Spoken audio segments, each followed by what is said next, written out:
Ada beberapa fakta menarik saat Jepang melawan Kroasia dan juga Brazil lawan Korea Selatan. Fakta menarik pertama, ini menjadi kali kedua Brazil mencetak 4 gol di Piala Dunia di babak pertama pertandingan Piala Dunia. Setelah lawan Korea Selatan, Brazil juga pernah melakukannya di Piala Dunia 1954. Fakta menarik kedua yaitu kiper Dominik Livakovic. Dia menjadi kiper ketiga yang berhasil menepis penalti 3 kali di sebuah pertandingan adu penalti di Piala Dunia. Sebelumnya ini dilakukan oleh Ricardo pada tahun 2006 saat lawan Brazil, Ricardo kiper Portugal dan juga Daniel Subasic kiper Kroasia pada Piala Dunia 2018 saat menghadapi Denmark.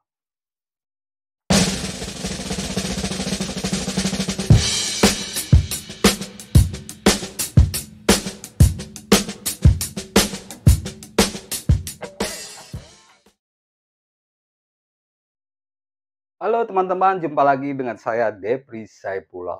Kita bahas Piala Dunia, pertandingan-pertandingan menarik sudah berlangsung ya.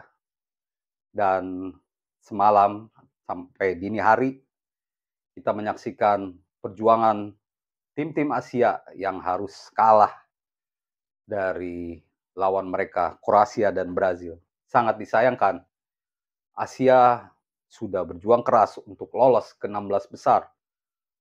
Utamanya Jepang ya. Sebenarnya Jepang sudah menunjukkan permainan yang luar biasa sejak fase grup dengan mengalahkan para juara dunia Jerman dan Spanyol sehingga memimpin klasemen. Sehingga diharapkan saat di babak 16 besar Jepang bisa mengalahkan Kroasia yang bukan juga lawan enteng karena finalis Piala Dunia 2018. Kita bahas dulu Jepang lawan Kroasia. Pertandingan ini berakhir 1-1 di babak normal. Dilanjutkan dengan perpanjangan waktu, tapi skor tetap bertahan 1-1. Sehingga harus diadakan adu penalti ya. Kita lihat dulu bagaimana permainan Jepang. Untuk pertama kali Jepang berhasil unggul terlebih dahulu lewat Daizen Maeda di menit ke 35 ya. 35-43 dia mendapatkan umpan dari Ritsu Duan dan memanfaatkan bola di depan gawang dengan sepakan yang akurat. Di sini Jepang sudah menunjukkan bahwa mereka tidak kalah dengan Kroasia. Memang di permainan pun Jepang sangat cepat gitu ya. Walaupun postur tubuh pemain-pemain Jepang ini tidak tinggi, tapi Jepang berani memainkan umpan-umpan silang.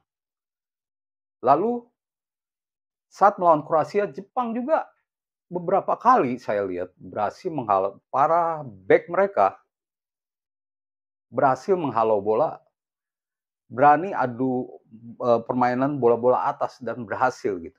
Ini yang membuat Kroasia tidak bisa memaksimalkan umpan-umpan crossing mereka. Sayang sekali bahwa Kroasia berhasil menyamakan skor lewat Ivan Perisic dengan sundulan yang akurat. Saya melihat bahwa memang dominasi tetap ada di Kroasia, tapi secara umum imbang ya. Tembakan ke arah gol 4 sama. Dan eh, jumlah umpan pun tidak terlalu jauh gitu. Jepang 529 umpan, sedangkan Kroasia sekitar 700-an umpan. Tapi akurasi umpan memang Jepang juga kalah dari Kroasia. Melihat permainan Jepang gitu, sebenarnya mereka sudah tampil sangat modern dengan mengupayakan umpan-umpan silang, juga berani umpan-umpan pendek. Cuman memang Kroasia ini sangat alot. Kroasia bukanlah lawan mudah untuk dikalahkan. Meski pemain-pemain muda, pemain-pemain mereka sudah senior ya, banyak yang senior, Van Perisic, Luka Modric, dan Kramaric. Tapi mereka juga ada pemain muda seperti Josko Gvardiol, bek tengah yang baru berusia 20 tahun. Bek dari RB Leipzig ini luar biasa, menjadi penghalau umpan-umpan dari Jepang. Dialah yang memanfaatkan setiap peluang Jepang saat melawan Kroasia. Dan paduan antara Gvardiol dan Dejan Lovren berhasil meredam Jepang. Jepang pun pertahanannya baik. Dan saya pikir ini hanya ketidakberuntungan. Sayang sekali, Jepang seperti tidak menyiapkan adu penalti. Mereka yakin bisa lolos di waktu normal. Jadi saat 3 penalti diambil, mereka gagal. Hanya Asano saja yang berhasil. Dari raut wajah saja, saya sudah melihat bahwa Jepang tidak siap. Lalu kita ke pertandingan Brazil melawan Korea.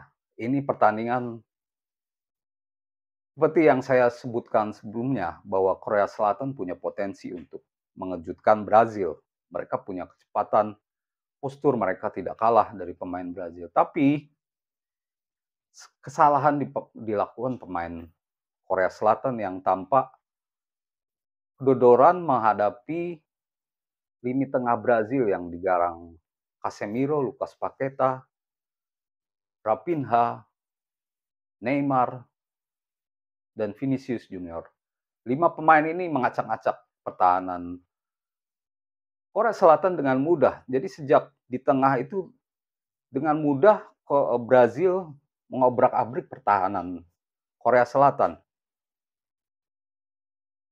Sayang sekali ini terjadi karena andai saja Korea Selatan lebih disiplin atau lebih rapat lah, mungkin tidak membiarkan Brazil mencetak gol, 3 gol dalam 29 menit ya, dan sudah 4 gol di babak pertama. Dan mereka melakukan selebrasi joget merpati ya. Harusnya itu tidak terjadi karena saya melihat bahwa Korea ini bisa mengimbangi Brazil. Terbukti mereka memiliki peluang yang bagus gitu. Hwang Mi-chan, ini pemain Hwang Mi-chan ini yang pernah jadi lawan timnas Indonesia ya, era Evan Dimas. Dia berhasil obrak-abrik pertahanan. Dialah yang dominan. Saya pikir bukan Son Heung-min, tapi Hwang Mi-chan ini yang bagus di Korea Selatan. Dan dia punya masa depan yang cukup bagus.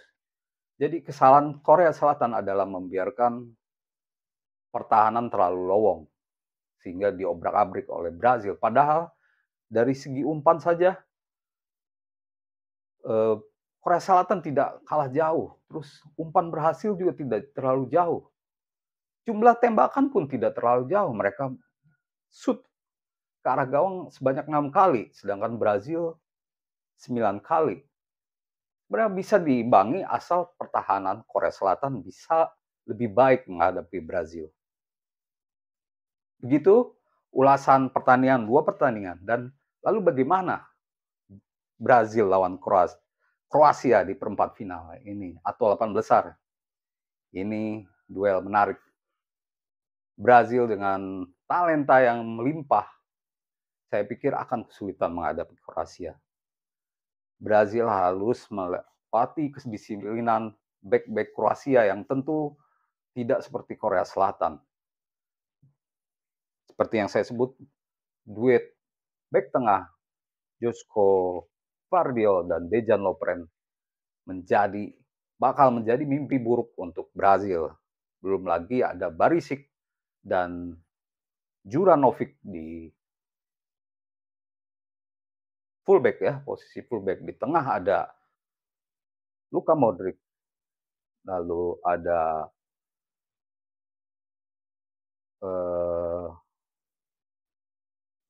Perisic juga. Pemain-pemain ini cukup senior untuk tahu apa yang harus dilakukan untuk meredam Brazil. Jangan dilupakan bahwa Kroasia ini 4 tahun lalu berhasil mencapai final. Sayang sekali mereka memang gagal di lawan Prancis ya di final. Kroasia selalu mempunyai keberuntungan. Di 2018 pun mereka harus kerja keras sampai final, yaitu kalah adu penalti, menang adu penalti, harus lewati adu penalti. Tapi itu tidak menjadi masalah selama berhasil meraih kemenangan. Jadi saya pikir Brazil tak akan mudah melakukan penetrasi seperti saat menghadapi Korea Selatan. Saya yakin Brazil tidak bisa joget-joget merpati lagi seperti lawan Korea Selatan ya, yang disebutkan sebagai seperti tidak respect lah ke Korea Selatan ya. Walaupun pelatih Brazil menyebut mereka tidak bermaksud seperti itu. Mereka Tite menyebut bahwa pemain Brazil hanya ingin bergerak dan menjaga kekompakan. Entahlah bagaimana menurut teman-teman. Tapi saya yakin duel Brazil melawan Kroasia bakal seru dan Brazil tidak akan mudah menang. Mungkin ada potensi untuk perpanjangan waktu di pertandingan nanti. Karena Kroasia tim penuh pengalaman, tahu apa yang harus dilakukan di setiap pertandingan. Zlatko Dalic sebagai pelatih tentu sudah menyiapkan strategi untuk meredam Neymar dan kawan-kawan yang punya skill bagus. Baik pemain starter maupun pemain cadangan bagus semua. Demikian teman-teman, ulasan saya soal pertandingan semalam dan preview perempat final Brazil melawan Korea Selatan, Brazil melawan Kroasia ya di perempat final Piala Dunia 2022. Kasih komentar di bawah untuk pendapat teman-teman bagaimana peluang Kroasia menghadapi Brazil nanti, dan tentunya share video ini bagi yang ingin menonton preview Brazil melawan Kroasia ya. Terima kasih dan salam olahraga.